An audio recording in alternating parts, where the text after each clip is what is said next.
Do you hit your irons too high? Do you want to hit your irons better? Do you want to hit your irons higher? And of course, do you want to hit your irons further and straighter every time? In today's video, we're going to show you how to strike your irons better, lower your golf scores, and of course, lower that handicap and beat all of your friends. So everyone, if you are new to this Get Good at Golf channel, please consider hitting that subscribe button below if you want to do just that, get good at golf. We offer you daily golf tips absolutely free of charge to help you get to your goals, lower that handicap, and of course, beat all your friends. So throw a like on this video if you feel like it's helping and share it with all your friends, unless you want to beat them, in which case, keep it secret. Okay, so if you really want to hit better iron shots, longer, straighter, more accurate, I've got the drill for you to enable that. You see, what a lot of people tend to do when they're hitting iron shots is try and get the golf ball up in the air. We're all obsessed with getting the golf ball as high as possible, and that's not necessarily a bad thing, but there's a certain knack to it and a certain way to do it and a way not to do it. Today we're going to cover both of those. You see, when we play in pro-ams or we're giving lessons, we see so many golfers who try and get the golf ball up in the air like this. I've struck that okay, and you can see it's gone really, really high, but it's just not gone that far. It's carried 149 yards, it's released out to 157, and if we look at the numbers here, you'll see that club head speed's okay, it's a little bit down, it's 85, attack angle's 0. Now, dynamically, that is not what we want. We don't want a launch angle of 21.8. We want it to be ideally a little bit lower than that, and we actually want to be able to hit down on that ball, because essentially what will happen a lot, you could be consistent at that. So if I hit you exactly the same shot again and really just try and get that ball up in the air, I've tried to hit that exactly the same, attack angle 0 again, but as you can see, I've hit the ground before it. So actually I've hit 123 yard carry there. So what's going to happen here is we're not going to have the consistency in the strike that we want to get. So a fantastic drill to do this, and everybody should have the piece of equipment we're going to use because it keeps your clubs clean. It's of course a towel. So we have a lovely, rather dirty Northern Ball Markers towel here. I'm going to place this down behind the ball here. I'm going to place it a couple of inches behind, so I've got plenty of room to be able to hit down on that ball. And if I actually were to release the club too early here and hit down behind the ball, catch it heavy, we're going to hit that towel. So I'm going to leave it ideally a couple of balls behind there, get it nice and flat behind. And from here, what that's going to make me do is as I get to the top of the backswing, I want to feel a shift in my weight or in my pressure in the feet.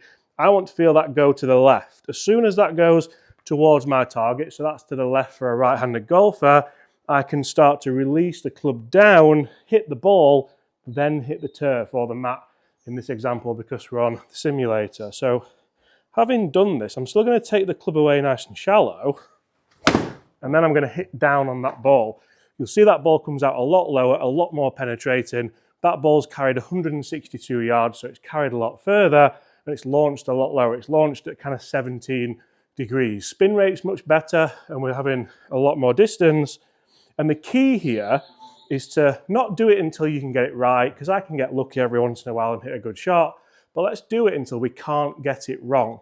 That's something which Rory McIlroy said when he's practicing. Make sure that you kind of keep going until it feels a little bit more autonomous, which is the word that we're going for, of course. So we'll go again.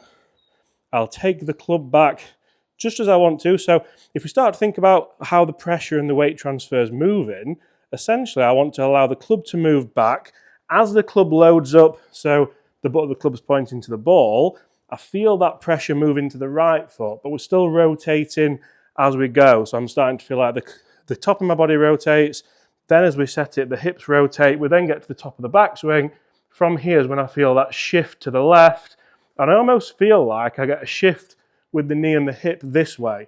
So it's a rotational move with the hip. It's kind of the opposite of the takeaway. And from here, we're down into the ball. Now, what do you notice about that shaft angle in relation to where it was on the first two shots we hit you?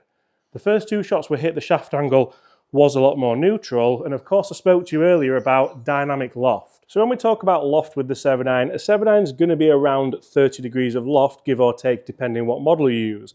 Dynamically, we want to be able to move that loft downward by creating forward shaft lean. That's going to allow, first of all, you to be in more control of the club face. It's also going to allow for kind of lower, more penetrating golf shots, which of course travel a little bit further. I'm going to give you a little bit of a kind of analogy for that as we go through this video, but generally what I want to feel like I'm doing is, as I load up to the top of the backswing, I feel as though, yes, we move down into a delivery position. You'll see how that left hip starts to rotate, the pressure goes into the left foot, and as I move around my body here, we create that forward shaft lean by putting the hands in the space the hips have actually made. So the hips, if they were to slide forward and bump forward, we can't do that. We can't get the hands there.